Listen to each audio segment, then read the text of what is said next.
তারা কতটা দুষ্ট প্রকৃতির ছাত্র সংগঠন হলে তারা এই খুঁজে বের করে সেই সম্রাটকে ওই সম্রাট বলে চালিয়ে দেওয়ার মানসিকতা রাখে।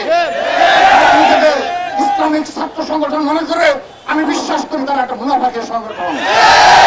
যারা প্রকাশ্যে তাদের সংগঠনের পরিচয় দিতে লজ্জাবোধ করে সেই সংগঠনের নেতা কর্মীরা সাম্যের হত্যাকাণ্ড নিয়ে সোশ্যাল মিডিয়ায় প্রপাগান্ডা ছড়িয়েছে। আমরা শুধু নিন্দা জানিয়ে ক্ষান্ত হব না, আমরা তাদেরকে দাঁত ভাঙা জবাব দেওয়ার জন্য। সম্মানিত উপস্থিতি, আপনারা লক্ষ্য করে দেখবেন এই সাম্য এবং সর্বশেষ আমরা পারভেজকে হারিয়েছি। অর্থাৎ স্বল্প সময়ের ব্যবধানে রাজধানী ঢাকায় বেসরকারি বিশ্ববিদ্যালয়ে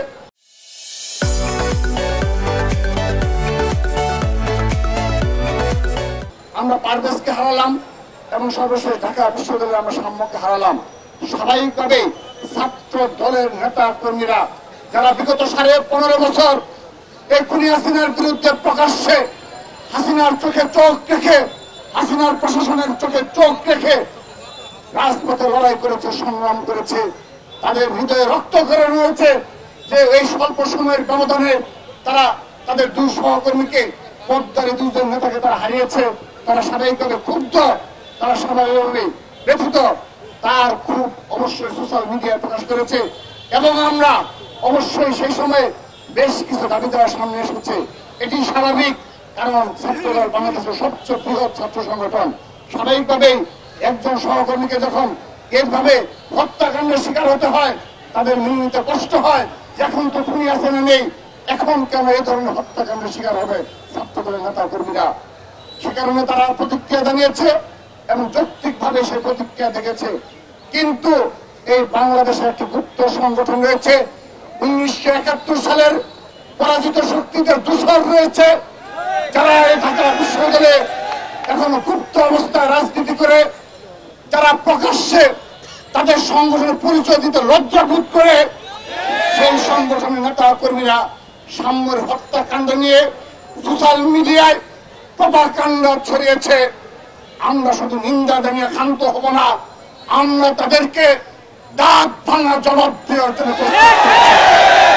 আমরা যখন মনে করব তাদেরকে রাজপথে আমরা সেভাবে জবাব দেব। আমরা আমাদের ভাইকে হারিয়েছি, আমাদের স্বাভাবিকভাবে আমাদের নেতা কর্মীরা ক্ষুব্ধ থাকবে। আপনারা লক্ষ্য করে দেখবেন তারা কতটা হিংস্র, তারা কতটা মনুষ্যত্বহীন, সেই প্রমাণ তারা সোশ্যাল মিডিয়ায় দিয়েছে। তারা ইতিমধ্যে 3 জনকে গ্রেপ্তার করা হয়েছে বলে আমাদের জানানো হয়েছে। যদিও আমরা এই বিষয়ে স্পষ্ট বক্তব্য রাখছি না, কারণ বিশ্ববিদ্যালয় প্রশাসন আনুষ্ঠানিকভাবে আমাদের অবহিত করেনি যে এই 3 জনই সত্যিকার অর্থে সাম্যের খুনি এবং সেই হত্যাকাণ্ডের সাথে পুরোপুরি জড়িত আমাদেরকে তারা স্পষ্ট করেনি।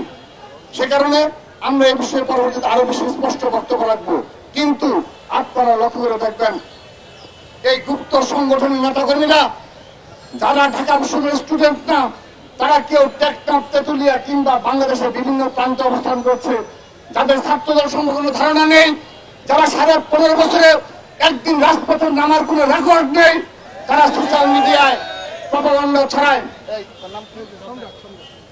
সম্রাট নামে যে একজনকে গ্রেপ্তার করা হয়েছে, সে নাকি শ্রমিক দলের সাংগঠনিক সম্পাদক। সেজন্য প্রিয় ভাইরা, আজকে এখানে আমরা উপস্থিত করেছি সেই সম্রাটকে, যিনি এই মাদারীপুরের ডাসার উপজেলার যে শ্রমিক দলের সাংগঠনিক সম্পাদক যাকে পরিচয় দেওয়া হয়েছে, এই শিবিরের নেতা কর্মীরা যারা 71 সালে পরাজিত শক্তি তাদের নেতা কর্মীরা সম্রাট সাংগঠনিক সম্পাদক। হ্যাঁ, এই সম্রাট সাংগঠনিক সম্পাদক কি শুরু করছে, সেই সম্রাটকে আমরা আপনাদের সম্মুখে উপস্থিত করেছি।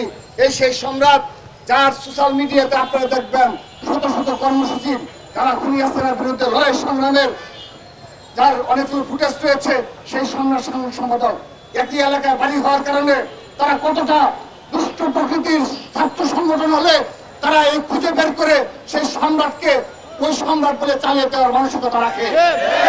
নিজেদের ইসলামিক ছাত্র সংগঠন মনে করে আমি বিশ্বাস করি তারা একটা মুনাফাকের সংগঠন। তার প্রমাণ আবারও সাম্য হত্যার মাধ্যমে এবং সম্রাটকে এবং আবারও তারা এই সম্রাটকে ওই সম্রাটকে একই ভাবে মিলিয়ে প্রমাণ করছে তারা মুনাফিকের দল। এবং সেই কারণে 1990 সালে সকল সংগঠন সকল ছাত্র সংগঠন মিলে তাদের বিরুদ্ধে নিষিদ্ধের পক্ষে অবস্থান গ্রহণ করেছিল। তাদের চরিত্রের কারণে তাদের মুনাফিক এবং বিচারিতার কারণে 1990 সালে সকল ছাত্র সংগঠন এক এবং ঐক্যবদ্ধভাবে তাদের নিষিদ্ধের পক্ষে অবস্থান গ্রহণ করেছিল। সেই অবস্থান আজ অবধি রয়েছে। আমরা বিশ্বাস করি তাদের এই অপকর্ম এবং এই ধরনের বিচারিত চরিত্রের কারণে, মিথ্যাচারীর কারণে এবং তারা যে ভোট বাহিনী সোশ্যাল মিডিয়ায় করে তুলেছে, তারা হয়তো মনে করে থাকতে পারে এই প্রপাগান্ডার মাধ্যমে বাংলাদেশের ছাত্র সমাজকে বিভ্রান্ত করে এই ছাত্র দলকে কলুষিত করবে এবং ছাত্র দলকে সাধারণ শিক্ষার্থীদের দূরে সরে দিবে। স্পষ্টভাবে বলতে চাই, এই ঢাকা বিশ্ববিদ্যালয় চত্বরে দেখে যাও, ঝড় বৃষ্টিকে উপেক্ষা করেও শত শত সাম্যের ভাইয়েরা এখানে রাজপথে অবস্থান গ্রহণ করেছে। তোমাদের মিছিল কত বড় হয় আমরা লক্ষ্য করে দেখেছি। স্বাধীনতার পর থেকে কার কি অর্জন আমরা অবগত রয়েছি।